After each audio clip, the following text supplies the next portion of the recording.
Welcome to episode 305 of Sports Geek. On this week's episode, I chat with Lincoln City FC CEO Liam Scully about the pressures of running an English football club when you have big clubs as neighbours. Welcome to Sports Geek, the podcast built for sports digital and sports business professionals. And now, here's your host who's waiting for Clubhouse to release an Android version, Sean Callanan.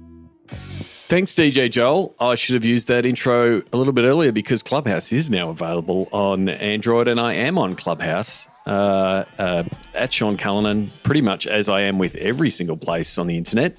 Got to say, a little bit underwhelmed with Clubhouse and the whole live social audio piece. I think it has a place. I don't think it's for me. I think on-demand audio, aka podcasting, is the best place for audio. But I do think it has a little place. But yeah, it's very much a land grab in the world of social audio with Clubhouse, Green Room, Twitter Spaces and the like. That's it. I'm getting right into the nuts and bolts of things, but haven't even introduced myself. I'm Sean Callanan. I'm the host. You can find me on Clubhouse or on all platforms at Sean Callanan or at Sports Geek. You can find this podcast at sportsgeekhq.com, and you can also find it on podcast platforms like Spotify, Apple Podcasts, Google Podcasts. If there's a way that you can leave a review, I'd really appreciate it. I've got over 100 ratings on iTunes, or Apple Podcasts as it's now known. A lot of other things don't allow reviews, and they make it very difficult for the people who have gone to the effort of making a review. I really do appreciate it. It's great to be back podcasting. Thank you very much for the messages on the recent couple of episodes. Scott O'Neill and Fiona Green, and thank you to Fiona, who also teed up this interview with Liam Scully. I think other than reviews, I think the best way and the best advice I can give is please share the episode that you've recently listened to. It might be this one. Well, if you're listening to this sentence, it would be this one. Like, I'm now going to get myself in a loop and get all twisted.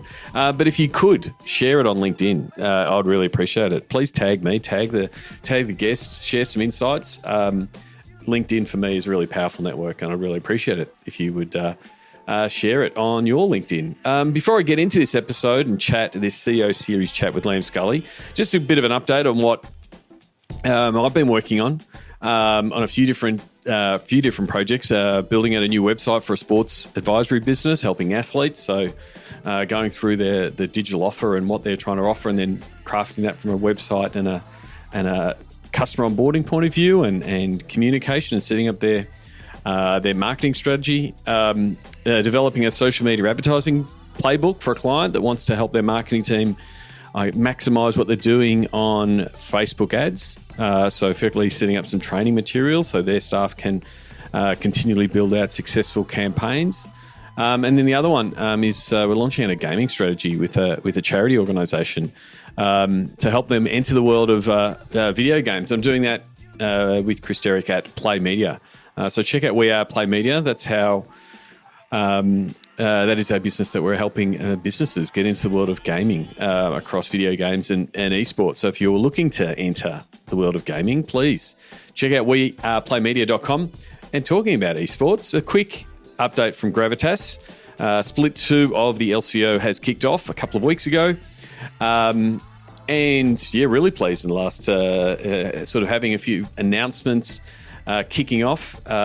We announced a partnership with Scratch. Scratch is a dog food business.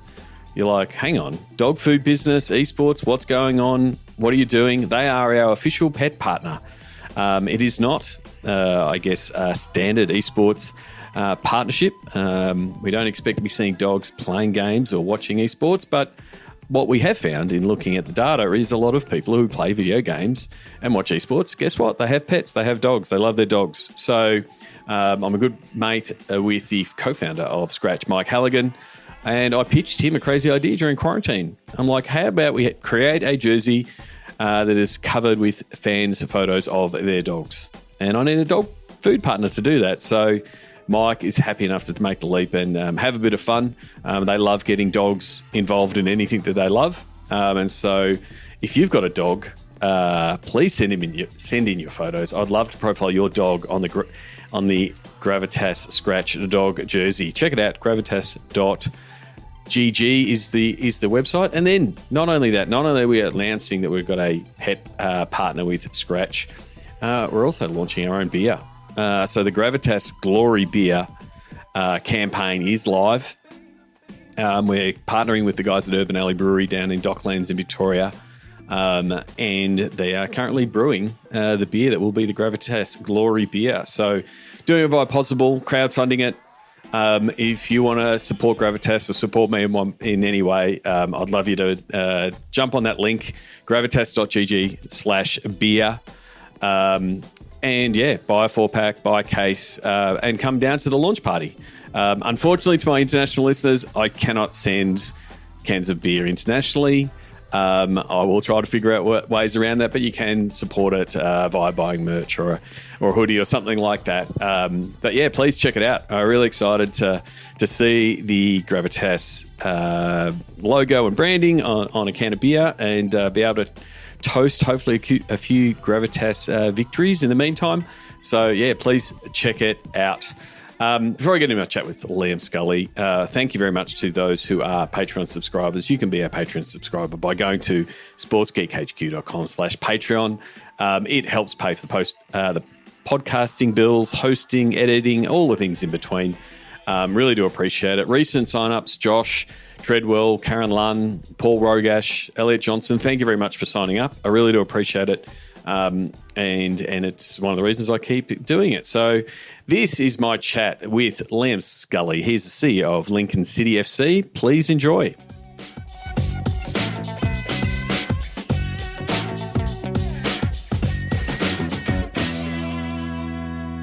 Very happy to connect and welcome the CEO of Lincoln City FC, Liam Scully. Welcome to the podcast. Thank you very much, Sean. Thanks for having me. Well, as I always do when I start an interview, I want to find out, how did you get your start in the sports business? Yeah, I was like most young boys in the UK. I wanted to be a professional footballer. I got to the age just pre-scholarship, so just before you get your youth contracts, and unfortunately I was released. And thankfully at that time I had enough about me to realise that there are other opportunities in the sports industry. So I took an apprenticeship in sports coaching. And long story from there, but after kind of 19 years of working in the industry, various roles from being an apprentice sports coach to being a chief operating officer. 4 years ago, I was very fortunate to be asked to join Lincoln City Football Club as their chief executive, and I've been here ever since. So that a lot of people push through their business career really quickly, and I like winding back because you started with an apprenticeship at the PFA. And so, going from, and a lot of people who are sports graduates or getting into the business set that high bar of this is where I want to be. You talked about some of those different roles. What were some of those different roles, and what were some of those key, stepping stones from one role to a new team or a different role that were really vital to help you to get to a CEO space? Yeah, so the majority of my time I spent in the UK, it's called CCOs, so Club Community Organisations. So I spent 16 years within that space. And the truth of the matter, Sean, is the CCO I was working at Doncaster Rovers, Club Doncaster, we hit financial trouble. The chief exec left. I'd only recently been promoted to deputy chief exec, and I think, and I'm not embarrassed to say this, but I was probably the cheap option. And equally, knowing the financial trouble the organisation was in, it just couldn't afford to kind of load more costs. And, thankfully, I suppose that was my opportunity, because myself and the team around us at that time, we worked really hard, kind of completely reorientated the business, reorganised the charity, and thankfully we survived, saved a great number of jobs. And then was able to build and go from there. And I think what that allowed me to do is it allowed me to cut my teeth in a bit of a distress situation. At that time, you're not looking for perfection, you're not fine-tuning, you're kind of making wholesale changes. And whilst it was an extremely stressful time and it wasn't enjoyable, what it did do is it just gave me a good grounding and a good backing. So at that point, I was 26. I'm 36 now, and I've got 10 years chief exec experience. But mainly because my first rung on the ladder was in a distress situation. So did that for 4 or 5 years. I then moved over to the group of companies that operated the Club Doncaster structure. So I was Group Chief Operating Officer 4 years after that. And then another 4-year stint so far at Lincoln City. So it was probably a slow and steady climb for the first 8 years or so, and then quite a rapid ascent through circumstances, as well as hopefully a bit of hard work and a bit of know-how. But the good thing there, Liam, is like a lot of people joke early with a smaller club and small startups that CEO means Chief Everything Officer. Like there's a bit of, you get to do all the different roles. So when you actually have the luxury, and it is a luxury in some instances, of actually having people in the roles, you've got some empathy and understanding of what those roles are. Do you think, like, working in that small club in distress situations, now you're at Lincoln City, gives you a better overview and better understanding of the tasks and the roles that people who are working for the club now, because you've actually walked in their shoes a little bit? Yeah, well, one of the phrases I do say quite a lot and I'm proud of is, have walked a mile in quite a few shoes. I think what's been quite interesting for me over my career is, as that's developed and as you work with professionals and specialists, it's that knowing when to create a bit of distance and knowing when to step in. So, I would never like to think that I can out-finance the finance director at Lincoln City or out-commercial the commercial director at Lincoln City. But back in those days when I was the chief financial officer and the chief commercial officer and everything that you said there, it was a great experience. So I think you go through a journey, and what I'd like to think is that we empower people and we give them the space that they need to thrive, but I'm there to support. So it's a real fine balance. But one thing I would like to think, I can be articulate and I can understand their world, so at least to sympathise with the challenges that they have, which I think a great quality any boss or any leader needs to show, is just an empathy and an understanding to the team's environment and their particular challenges. So as you said, you've been at Lincoln City since August 2017. For the listeners who don't know about Lincoln City, don't know about its history, don't know where it's positioned, do you want to give us a little bit of both a description of Lincoln City overall and some of its vast and long history, but then also what it was like when you when you stepped in the role and arrived in 2017? Yeah, so Lincoln City is a football club that's over 125 years old. It's had a proud history at various levels, up and down the football pyramid. At one time, we held the award for being the most relegated team in the English Football League. But a number of years ago, the club was relegated out of the English Football League, which for your listeners that don't know, it is like dropping off the cliff in the English pyramid. The funding, shrinks significantly. It is a very, very different landscape. So the club operated for 7 years outside of the EFL.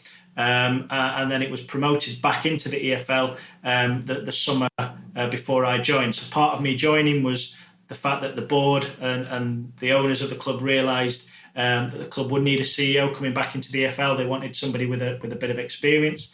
And ever since then, it's been a real enjoyable journey, bringing the football club off the field and on the field, up to speed. We're very fortunate to have won, 3 major trophies in 3 years. The club had never been to Wembley in its whole history, 120 plus years, and then we've been twice in the last 4 years. So very, very proud of that. And I'd like to think that people from the outside looking in that know the English football pyramid see us as a club very much on the rise, on the up, trying to do things the right way. And I know that's quite a bold and equally quite vast statement, but we like to conduct our business and all our interactions in a certain way, and equally bring joy and happiness to the fans of Lincoln City, who've, throughout their time supporting the club, have had to put up with a fair amount of difficult times. So how do you balance, when you're talking about the pyramid structure and the push to win and continue to get promoted, with trying to put some stability around the business of Lincoln City and connections with fans and building something that's sustainable? How's that balance been? Because, you go on Twitter or you talk to the fans in the stands, and They just want to see results. They want to see the continued, wins and promotion. How do you balance that? Yeah, look, and it's clearly very difficult. 66% of the fans that regularly come to Lincoln City are relatively new, and that's an interesting dynamic. You've got the 33% that have been here, throughout the good, the bad, and the ugly. They have their certain views and their experiences, and naturally with a newer and a more recently engaged fan base, their experiences, their understanding are probably slightly different. So we've got to be alive to that nuance. We've got to be aware. I think the thing that sits, and apologies, this sounds quite corny, but it's true and it's genuine, is the thing that sits at the heart of the football club. Every decision we make is a decision to make the fans proud. Now, that doesn't mean that we're going to go and splash the cash and just try and buy our way out of the leagues. That doesn't mean that we're going to be, everything that we do at a granular level means, well, tickets are free because that makes you proud. It's not about that. It's about having a real balance and having a real understanding that the ecosystem that makes the club successful requires commerciality, it requires sponsorship, it requires owner investment, and it requires the fans. So we try and be alive to all those challenges. Sometimes those things can contradict each other, so what's ideal and optimum for one isn't ideal and optimum for the other. So it's about finding balance, and we just try to transact in a way that we're open, we're transparent. I'd argue and I'd suggest we sometimes over communicate, but we would rather over communicate and share our decision making process, so even if the fans don't agree with us, they can at least understand the process that we went through. So they might not respect the outcome, but they hopefully respect the input and the diligence that goes into making such calls, whatever they may be. So you're a couple of years in the CEO role at Lincoln City, and having some success on field and starting to build and starting to sort of get some real foundation to those plans. And then we have the year that is 2020. What was that like? I mean, all of everyone listening and the whole sports industry and a whole bunch of different industries have been affected by COVID and the restrictions around. What was it? How did it affect the AFL and Lincoln City in particular? Well, absolutely huge. So just look at it from the simple closure of stadiums. Within the EFL, the lion's share, certainly League One and League Two level where we were playing, the lion's share of income comes through fans coming through the gates. Gate receipts are still, the primary single biggest revenue source. What we were very fortunate is the EFL, through the central deal, we had iFollow, which is the streaming service, the over-the-top service. So that was plugged in. It certainly wasn't ready to be delivered on the scale that it required to be, and there was a few teething problems. But effectively, from a pure commercial point of view, and happy to share some numbers, we went from achieving something around £12 a seat, a bum on seat, times 9,000 people on average. All of a sudden, that was £8 because that was the price of the streaming pass. But on average, you were looking at 3.5 people per household that were watching that stream. So you've gone from a £12 bum on seat right down to a £2, £3, net receipt from viewers. So instantly you'll see there, Sean, is the revenue coming into the club was cut by 2/3. The way we approached the pandemic, I thought, was there any? I mean, when it really hit hard, we saw some of the leagues completely stop and have long breaks. What was the discussions? It's a combination of leagues and clubs. Was there a discussion to say, well, we shouldn't play, or let's so the decision go on? How much were you as a club and a part of that with the EFL? Yeah, so I think what was interesting. So what actually the end result was the Championship. So the league below the Premier League, they played on. They completed Leagues 1 and League 2. We halted play and we finished using a flat points per game scenario. Now League 2 came to their decision pretty quickly in terms of curtailing the league. I think one thing people will know, so again, respectful to not everybody will know the dynamic of League One, but in League One, we've got clubs the size of Sunderland, so we all know Sunderland Till I Die, the Netflix documentary. We've got clubs, that size, Lincoln City that probably sit in the middle. We have a 10,000 seat stadium, 9,000 fans every week, but we're certainly not 40, 50,000 Sunderland. And equally, with all due respect, you've had teams such as Rochdale or AFC Wimbledon that are smaller teams. So everything from an average of 2,000 to 40,000 within our league, and quite a scheduled grind. So the real challenge that we had is the commercial businesses, the aspirations of the clubs. Forget the sporting aspect. Those people that were voting and looking for the outcome, there was just a plethora of what success looks like. And for us, when we approached the pandemic, we said there's 3 phases: survival, revival, and hopefully thrive. But until you start, you don't earn the right to get to revival until you first survived. And it was evident from those league meetings where it was difficult. There was a few arguments. You had clubs going, "My God, I just want to survive," to other clubs saying, "Well, our job is to get out of this league as quick as we can because we're a Premier League club.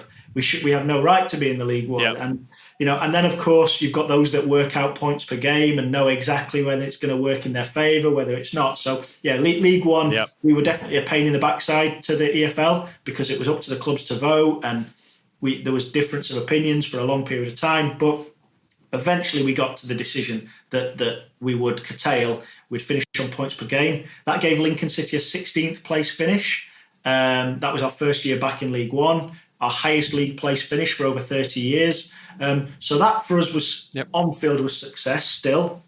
But obviously our focus and our attention very much went to the survival of the football club. We desperately didn't want to be the temporary custodians of Lincoln City Football Club that saw the club go out of existence.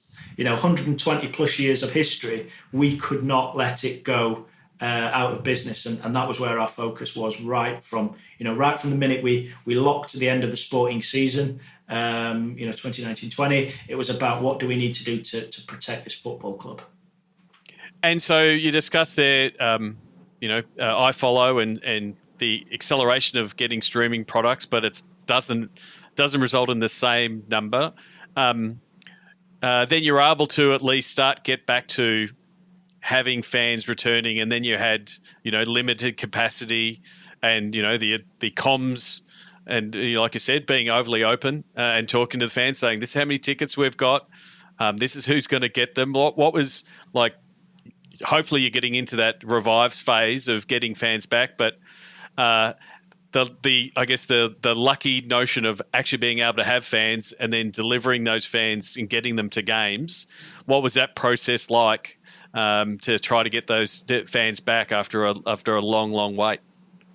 I think first and foremost, the Lincoln City fans, because we operate at about 90% plus of capacity every week in, week out prior to the pandemic, the Lincoln City fans are well versed in kind of the tactics required to obtain tickets, the nuance of what they need to do to see games. So one of the proudest things we have of Lincoln City, and through data we know this, but nearly 25% of the fans travel from more than an hour and a half away.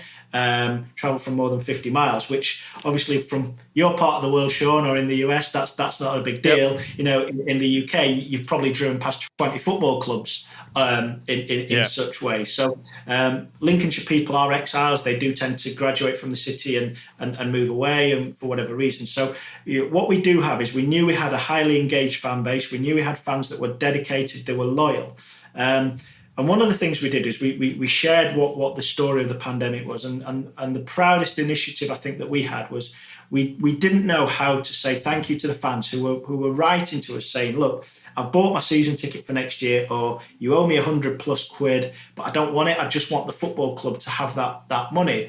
And what we didn't want to do is, whilst there was all this goodwill coming in, we just didn't want to say, oh, thanks, we'll have your money, we really, really appreciate it. Because while that would have been true, we wanted to give something tangible back to the fans. So what we decided to do is we offered the fans a share conversion. So Lincoln City now have 5,500 shareholders, which was the fans that went, I'd like to help. And we went, well, how about we convert to shares? So it's not a season ticket, but you can convert that to the value it shares at the same value that the principal investors buy in it, but they're your shares, and will also protect your value in the future. So it's not plan A, and it's, nobody puts money into Lincoln City to make money and invest. But should things change in the future, and should the club ever be sold, and there is a buyout because of that, then the fans are also part of that as well, and we've protected their value. And I think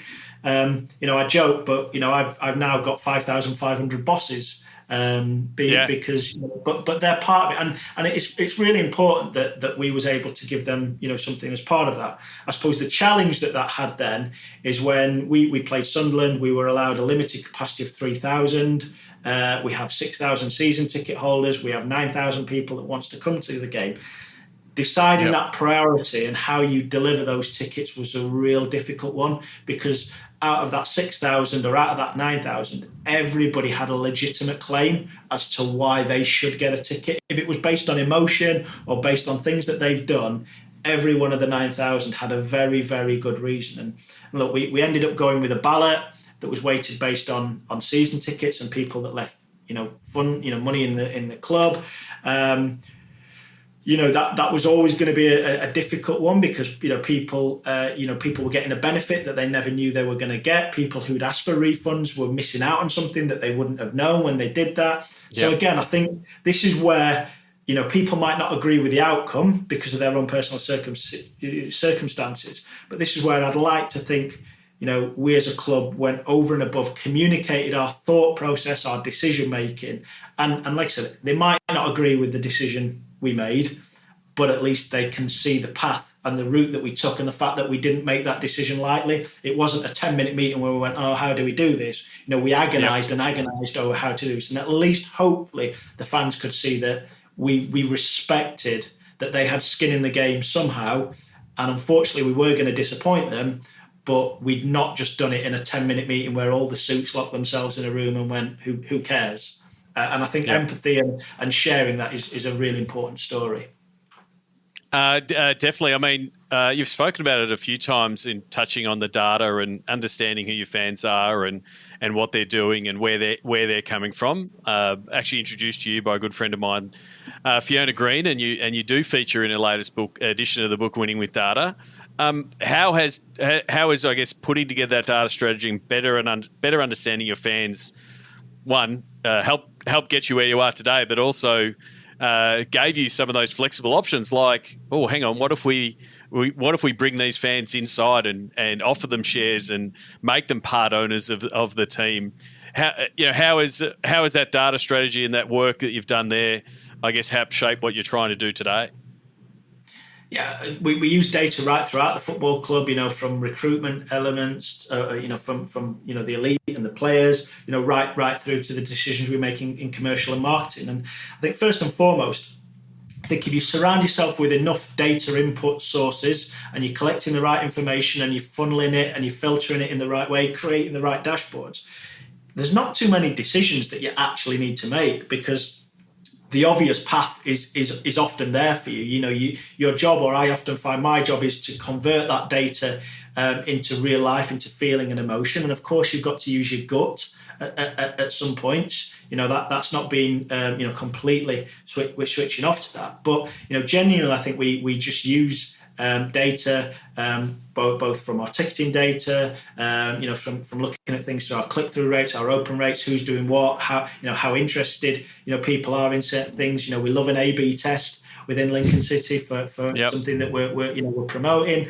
and I think at that point, that gives us the information that we need. We then sit ourselves in the room and then we analyse and we look at that. But I can't remember a time in the last 2 or 3 years since we started working with Fiona and a team at Winners and being more aggressive with our data strategy. I can't remember there's been a time where we've ever looked at a piece of information and gone, that's not the clear strategy to take. So a bit of grey hair and a bit of know-how in the football industry helps, and you want to marry that. We've got a young executive team, but we've equally got quite a few experienced folk that this isn't their first rodeo. So combining that with with the two, I think it just makes decision making a lot easier and far more justifiable as well. I think that's the other thing. We can talk to the fans around, we've looked at this and we know why. Can talk to the board around, we've looked into this decision, and you might think it's a margin call, but actually it's really not. There is a clear front runner, and I think that's the best resource and the best tool it gives you as a chief executive. I mean, as a club, you've got access to so much data, but like you said before, like one of the core data sources that you would do a lot of analysis on is, ticketing. Like people turned up, they didn't turn up. Why didn't they turn up? How do we get them back? Have you found over the last, 12, 15 months, as you got less of that you're starting to look in other places and other sources to get some of that information that actually gives you a different perspective or a richer a view of your fans? Is there something that you've done from a data capture wise or from different platforms that you had to start leveraging because you didn't have that really valuable ticketing data? Yeah, 100%. So for us, it was one of the most difficult challenges I think I've ever faced in business was setting the budget at the start of the year and trying to forecast iFollow revenue, because that way of watching and that way of consuming football had just never been used. And, so to give you a quick example, we looked at household data and we went, so what's the average households, that are our fan base? So, people come to games in twos and threes, but sometimes that's just friendship circles. So a group of four could be 4 different households. A group of 4 could be 1 household. So, first and foremost, it was using information such as that and then overlaying the data that was coming through from the online platform. Obviously, the one benefit that you had from an online service and people watching and streaming was the fact that you were constantly getting feedback of their activity. You were seeing how early they were watching the games. You were seeing what they were subscribing to. That ecosystem quite quickly went from having maybe 3 or 4 bits of data inputs to 55, 60. Our system all of a sudden became topped up. And the truth of the matter is we probably didn't understand how to use that at first. It was a bit like an avalanche. You got this drip effect, and all of a sudden, a bucket of water got dropped on you, and going, oh my gosh, right? How are we going to use this? And I think it was for us, it was about pivoting certain things that we were doing. And actually, one of the phrases we use quite a lot is not letting pride come before a fall. So there were certain things that we set out in the season, and I'd gone to the board and said, no, we need to do this. This is going to be brilliant. And after 3 or 4 games, we'd realised, we went, oh my gosh, this is failing. Just give it up. But sometimes you can want to, your ego gets in the way, and you believe your idea is so good that you want to keep going with it. And I think what data gave us was a really good way of going, just scrap that. We're resource light. You don't have the biggest teams.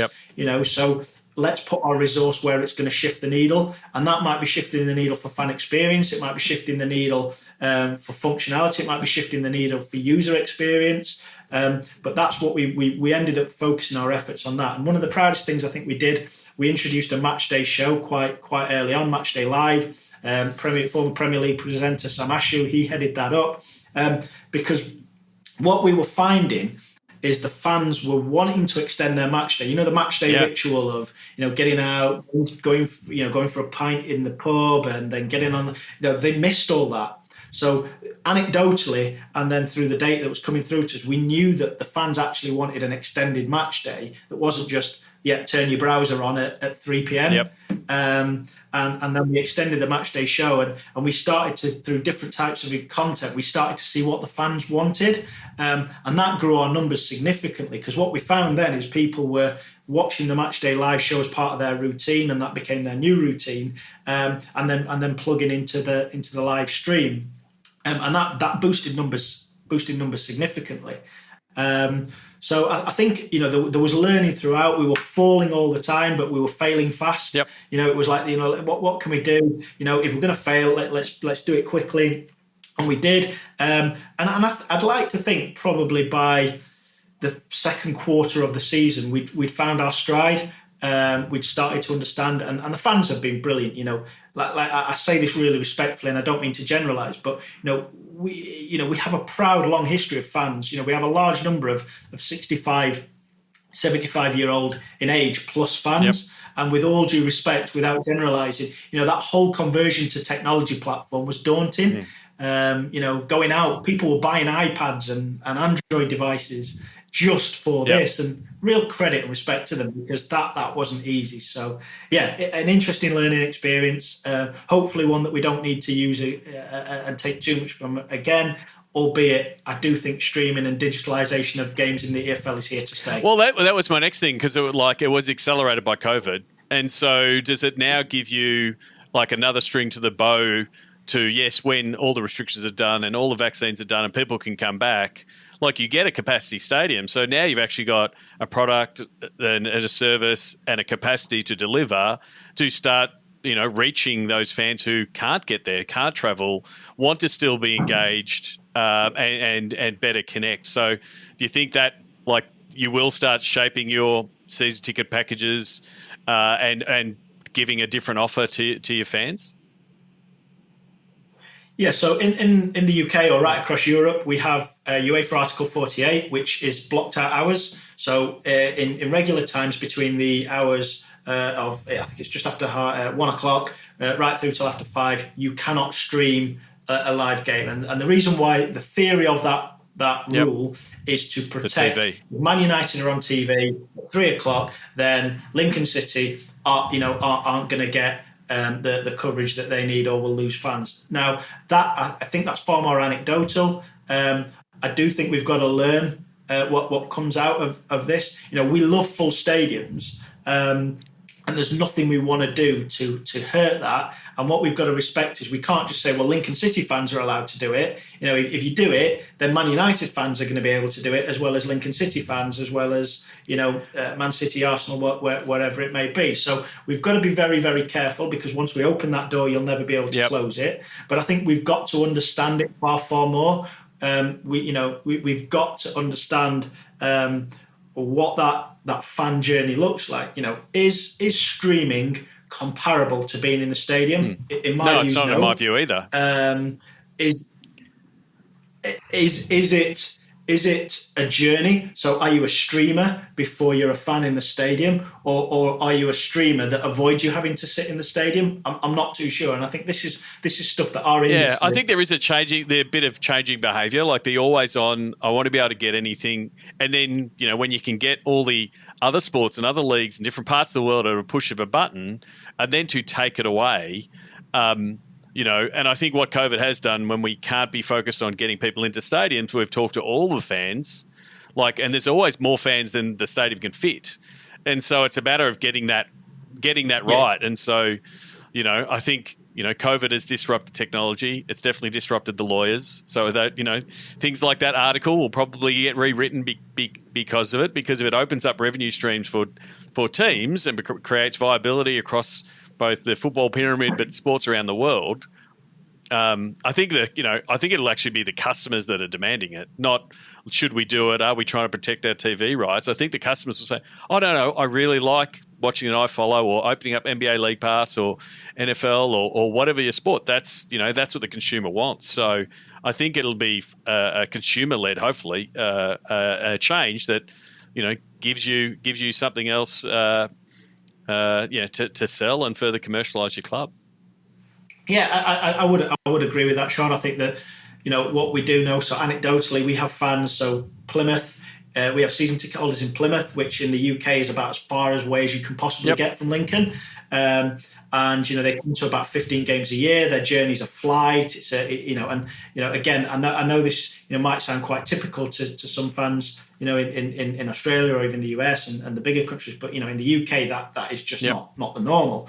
I think the thing that we've got in the UK that we've got to be very careful about is we have the density of fans. So we really do wring the neck in terms of number of clubs, number of opportunities. We're not a franchise model. And I think it's just making sure that, there is enough within that whole ecosystem and that whole pot to go around.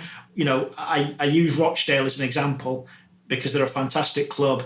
But, they've got Manchester United, Manchester City, Oldham, within that Northwest, they have got a lot of competition. And the last thing we want is for young boys and girls growing up to be Man United fans and not Rochdale fans just because it's so accessible. So there's a real balance, but I certainly haven't got the answers. I think we've got to use data. We've got to do analysis. We've got to talk to the fans, and we've just got to understand this whole space because, we've gone from being in the minor leagues to the major leagues in this space in 12 months because of a pandemic. So, boy, do we need to grow up. So it's really important we catch up with the times, and I think we will. The EFL are doing a great job. I think the next 12 months are actually going to be more interesting because there's a hell of a lot of learning, and as fans do return to stadiums, we're going to see their behaviours and their traits and that bounce back effect. So who knows, Sean? But I agree with everything that you've just said. Well, before we wrap up, I do want to touch on, you did mention just last May, you played Blackpool.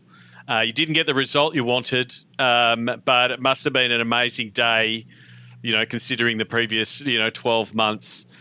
Take us through that day, and I guess, it's hard to judge a season just completely on field. But what did that day mean to you and all the fans of the Imps? Yeah, so there was 10,000 people allowed in Wembley Stadium, 4,000 Lincoln City fans. And for us, we were 90 minutes away from the championship. And I think what was really important is whatever happened in that day, and I know it's easy to say retrospectively, but genuinely, whatever happened that day couldn't define our season, because the season and everything that we've been through has been nothing but a resounding success. On field, off field, everybody pulling together, albeit, with a great deal of jeopardy and with a great deal of opportunity. There was 90 minutes of this, the outcome of this, there's going to be tears of joy or tears of sadness. And I think, going through that experience, I can honestly say, Sean, it's the least enjoyable 90 minutes of my life, from sitting down and watching the game, knowing how much riding on it. We've been there recently with the Checkatrade Trophy final. But it sounds completely glib, but it was different because with the Checkatrade Trophy final, you're either winners or losers of the cup. You get a trophy or you don't. Whereas with the playoffs, it's about your next 12 months. It's about the division you're going to compete in. It's about, it impacts so much. So that was really difficult. But, we had the youngest squad in the EFL. So out of the whole 72 clubs, we had the youngest group of players. We'd been on such a transition. It was a huge success for the football club to reach that period, and a huge growing up experience, a huge opportunity for our young boys and for our young football club. Whilst we're rich in history and deep in history, it's only the last few years that this latest incarnation of the club has been operating at League One. We beat Sunderland on the way to the final, and look, there's never more that you feel little Lincoln City than going to the Stadium of Light and the infrastructure that you have around that. It's a Premier League infrastructure. It's a magnificent. So I think the journey is actually more important than that one day. But in the end, enjoyed the experience, didn't enjoy the outcome.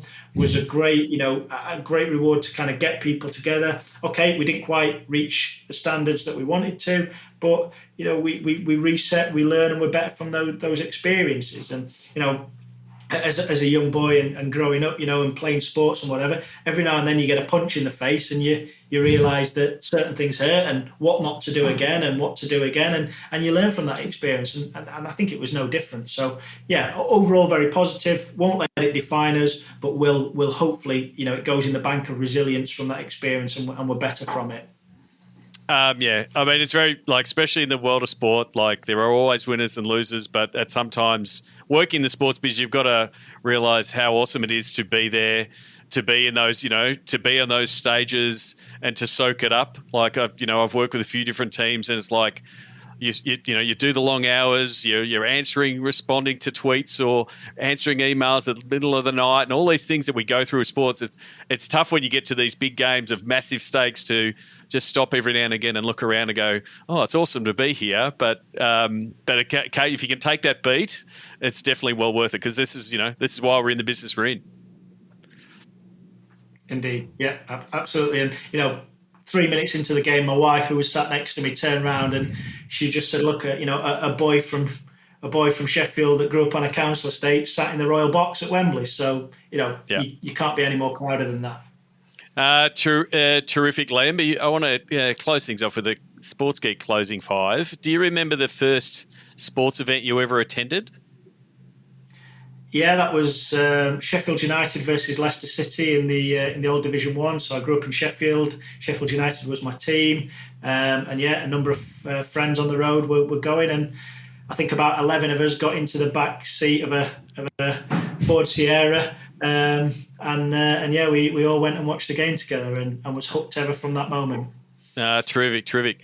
Is there a favourite food or a go-to food when you go to a sports event, or is there something that Lincoln City is known for? This definitely won't translate across the ocean, Sean. But at a football game, it's got to be a pie and bovril. So gravy drink and a pie. Spill it all over yourself when somebody scores, but 100% pie and bovril all day long. No, that's fine. In my part of the world, it's a pie and sauce, but I do get the bovril reference, and it has been used before. So you're not the first to say a pie and bovril. That's okay. What's the first app you open in the morning? Really sad, but it's Outlook. That's all right. It's the first. It's always the first one. That's all right. Is there someone that you think the podcast listeners should follow? It might be someone that you work with, or a colleague doing a great job, or maybe an author.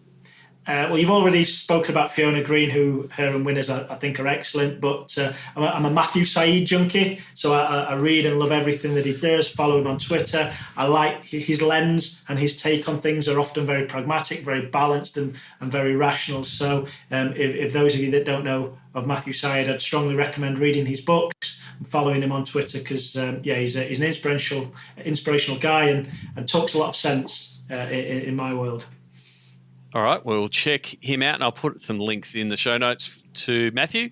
And lastly, you can answer this personally and then also as Lincoln City. What social media platform is your MVP?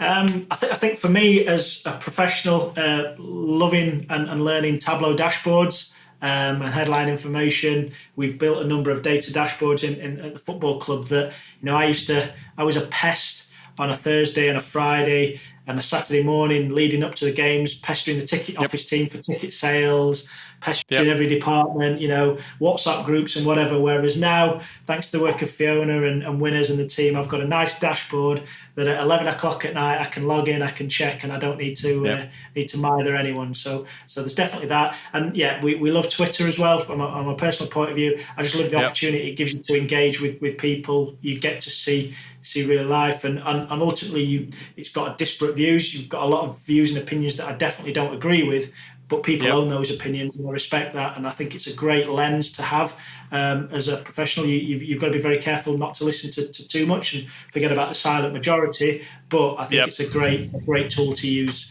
to benchmark and to understand how we are doing. Terrific. And the platform the platform that's working the best for the team? I'd go back to probably Tableau again. I think that's our pulling everything together. That's the takeaway. If you want your CEO to be less annoying, make sure they have a dashboard so they can see everything and they won't annoy you. Is that the takeaway? Yeah, pretty much. In fairness, I think if you ask the team, that's exactly what they would say. Not a problem. Liam, where is the best place for people to connect to you, reach out to you and say, hey, I listened to the podcast, really enjoyed it? What's the best platform to do that? Yeah, so I'm on Twitter at Liam J. Scully, if anybody wants to get in touch. Equally, we do have a real thorough feedback system at Lincoln City, so feedback@theredimps.com. Mark it for my attention. I guarantee that email will get passed to me, and if there's anything people want to discuss, I'm very much open and willing for a discussion. So thank you for having me, Sean. No, not a problem. I hope that the travel restrictions do get lifted at some point, and I can come have a pie and bovril at an Imps game in the not too distant future. But I really do appreciate you coming on the podcast. No, thank you for having me, and all the best with Gravitas as well. Learn from the Sports Geek Amplify Season 1 cohort. Timo, Vlast, Stellar Algo, Ubi Park, and Zoof. For more, go to sportsgeekamplify.com. Thanks again to Liam Scully. You can send him a tweet He's active on the Twitter, Liam J. Scully. And as I said in the opener, please send him a message or post it on LinkedIn and say that you enjoyed the episode on LinkedIn. I'd really do appreciate it. Before we wrap up, I had a few people inquiring about digital dollars, digital $2. How does it work? How can it work for you as a team? It's very flexible. It's very plug and play. You can take all of it. You can take parts of it. Really, the main focus is if you do need a digital review that'll actually help you drive more revenue. If the answer to that is yes, then that's where digital $2 comes in. It works across the 5 pillars, and this is where it is adaptable and flexible. Know your audience. So that's when you're looking at who is our audience, where could growth opportunities exist, where could further commercialize opportunities exist. So it's diving into your data, very much talking similar things to what I did with Liam and previously on the podcast chat last week with Fiona Green. So it's diving into that audience piece. What does social media say? What does your audience say? Connect with? What type of things do they connect with? So it's starting to understand that. And so that's really good for your ticketing, data stuff, trying to understand what's working. Know your content is really pivoting around your digital review. What content's working? Why is it working? What audience is that content working for? So those are really key pieces. It's really good for a digital team, your content creators, your producers of your content to sort of dive in on what content they are producing that's working really well, what content they're producing just because they're producing the content and it's not working well, therefore maybe you shouldn't be doing it. That's what the Know Your Content pillar is all about. So we're about looking at and getting a bit more structure around what your content strategy is and your plans and those kind of things. So it can be done in a looking back mode, reviewing your content, but then also a forward planning mode to say, what are the new content franchises we're going to develop and why are we developing them for? And who are we developing them for? So that's what Know Your Content is. Know Your Distribution is really an overall review of your channel strategy and primarily social media, looking at the different social media channels, why you should use them, how you should use them, what the frequency should be used, what the effort should be put into them, what is the return on that effort. So it's looking at going back to what are your audiences on those platforms, what are the content that you're producing, how would you shape that content for those platforms. So that's what Know Your Distribution is. And so those first 3 pillars really do set the foundation of what your digital strategy is. Who are you doing it for? What are you doing and where are you putting it? And then the last 2 pieces are really commercial focused and are really specific to the world of sports business, where we are looking to create value out of the digital assets and what we're doing from a campaign and a content point of view. So the first one is know your value. How much, what value do you put on all the different assets on where a logo or a sponsor integration might be? And so that is things like, and talking about our partnership with Scratch, the Scratch logo appearing in the LCO broadcasts, the Scratch being mentioned on a coach's interview, Scratch being talked about and promoted in a Gravitas tweet or in an Instagram or an Instagram story. So piecing together all of those pieces, what is the value delivered for those, which helps present the overall value of your overall partnership. So that's the value piece, to be able to at least be able to go back to your partner and say, well, we delivered, or we promised to deliver, either one, looking forward or looking back, these assets, and we believe the value is this. And then the last piece is you've got that now as your framework. We know what we're delivering. Then it's about knowing your pitch. What are you trying to deliver for your partner, and how can you best present the sales opportunity? So again, you've got a valuation of, hey, here's what I'm going to deliver, but really diving in on what you're going to deliver for the client. So again, if I'm using my own case study here, I've just launched, yes, Mike at Scratch wants more people to know about Scratch, and there's an awareness piece of value, but then here's a subscription business. So one of the KPIs and one of the things that we want to deliver is getting more people to sign up for great dog food that is better for their dogs, and it becomes a monthly subscription. So framing your pitch around the results that your sponsor wants to get a win-win situation. So it's really about crafting your sponsorship that ticks a lot of the boxes that your sponsors want. If I don't fumble on my words.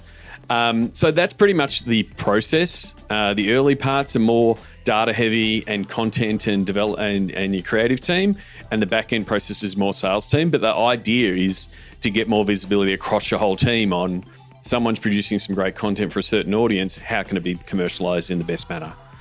So it does work for a league. I've done it at a league level, helping them understand the bigger picture of their audience and what content strategy and platforms would work. I've done it for a team as far as helping them understand where digital fits, how it can be better sold, trying to solve those problems around commercial and digital and having them fight. And then it also works for an athlete or a coach or a personality. We're seeing in the NCAA the name and likeness things coming in. Digital to dollars works for an individual athlete. And like I said before, it works for any business. The first three are effectively a digital strategy and content plan. So if you're interested, please reach out to me, Sean at sportsgeekhq.com. You can go to digitaltodollars.com to check it out. There's 5 episodes of this podcast that sort of go through those 5 pillars, but thought it was a good time to go back and sort of give you a bit of a rundown of what it is. That's it from me for this episode. As always, I love working with podcast listeners. You can go to sportsgeekhq.com/phone call. And additionally, it's great to see sports starting to bounce back. Here in Australia, we are going through some lockdowns and some uncertainty, but hopefully everything is bouncing back. But if you feel like you need some advice or a hand, I have got an office hours option available. If you go to sportsgeekhq.com/office hours, I'll see what I can do. I'll see how I can help. You might be a career crossroads, or you might be trying to look for a new gig. That's pretty much what it's for, to sort of help sports get back up on its feet. Don't forget, you can check out the Sports Geek Amplify series at sportsgeekamplify.com. It's also in this podcast feed. That's it from me. Appreciate your support. Please check out Gravitas at gravitas.gg is the website. I really appreciate you supporting my esports team. And until next week, my name is Sean Callanan, and you've been listening to Sports Geek. We'd love your support on our Patreon campaign. Go to sportsgeekhq.com/Patreon. Have you listened to the Sports Geek Amplify series? Go to sportsgeekamplify.com to listen.